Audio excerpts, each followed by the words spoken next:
Within the last few minutes, it's been confirmed that an 11-year-old boy has died after being shot in a Liverpool car park. A young boy on a BMX pulled up, stopped, took aim and fired 3 shots.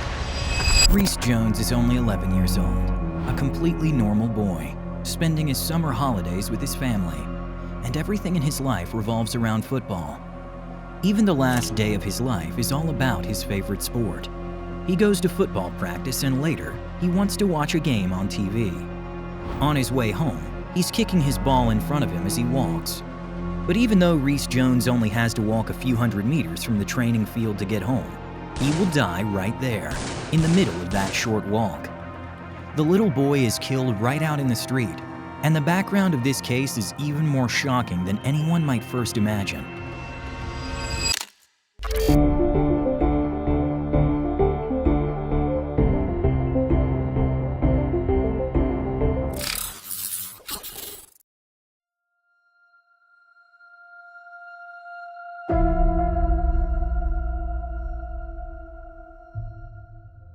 It's August 22, 2007, and for 11-year-old Rhys Jones, life probably couldn't feel any better.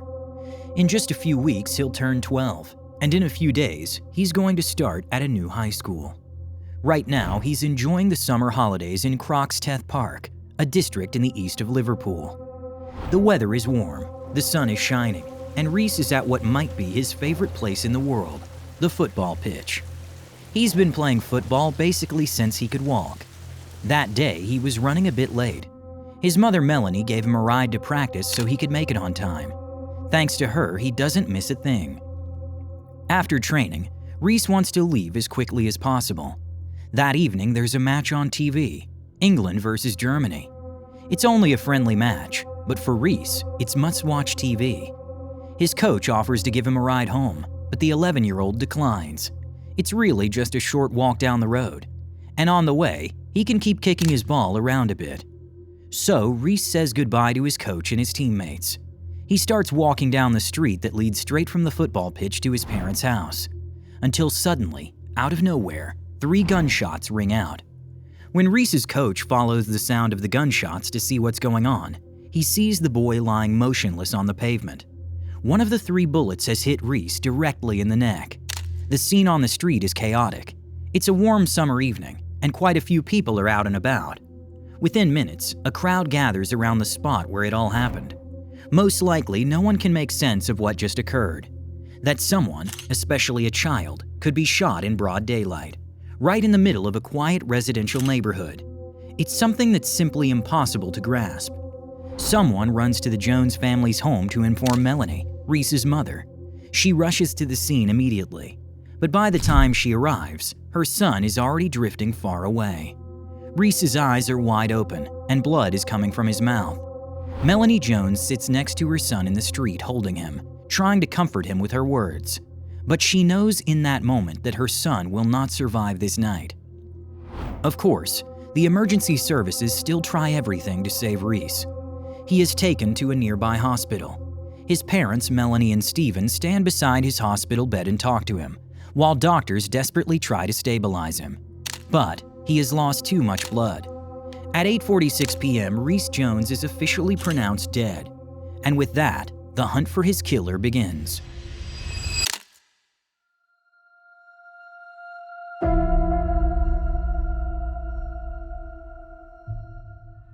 The crime scene is located at the Fir Tree Pub in Liverpool. Rhys had been crossing the pub's parking lot on his way home when he was shot. Altogether, the shooter fired 3 shots. The first bullet hit a BMW, ricocheted off the car, and went through a trash bin. The second shot hit Rhys directly in the neck. Although the young boy immediately collapsed to the ground, the shooter still fired a 3rd shot in the same direction.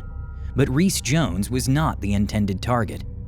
As strange as it may sound, to the shooter, Rhys was simply in the way, standing in the line of fire between the weapon and the shooter's real target, a group of young men.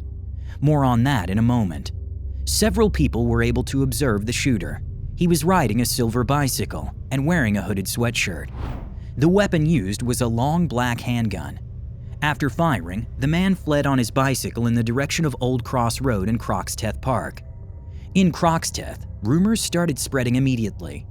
But the one piece of luck in this tragedy is that there were witnesses, and the Fir Tree pub had a surveillance system. Police reviewed the footage and very quickly found video showing the killer himself. But soon after, reality hits hard. The footage is extremely pixelated, and the suspected shooter is only visible from a distance. That meant the police are even more dependent on help from the public than they already were.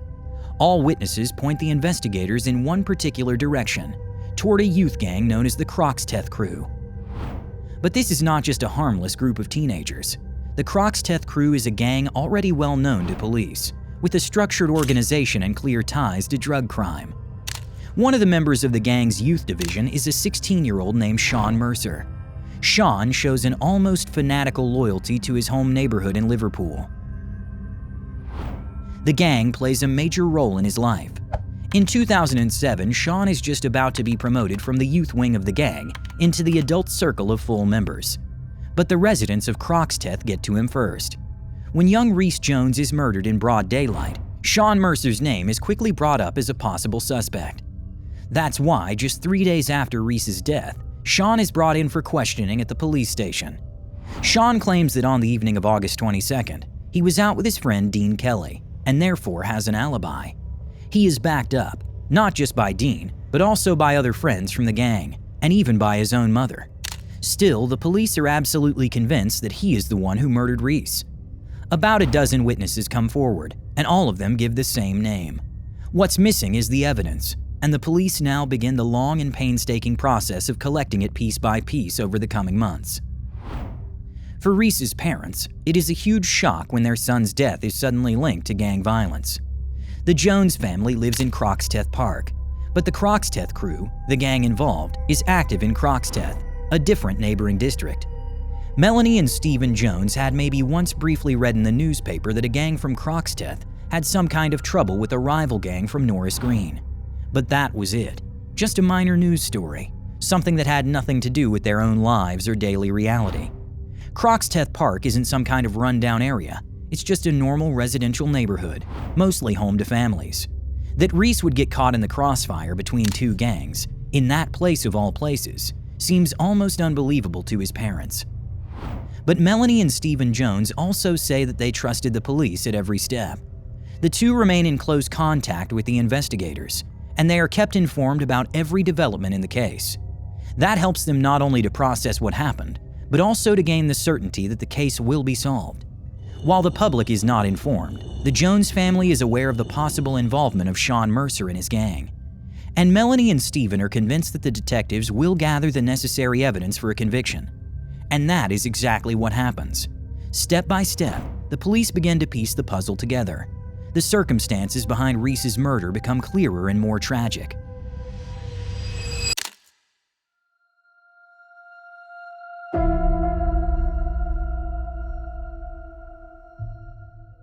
Let's go back one more time to August 22, 2007, the day Rhys Jones was murdered on his way home from football training.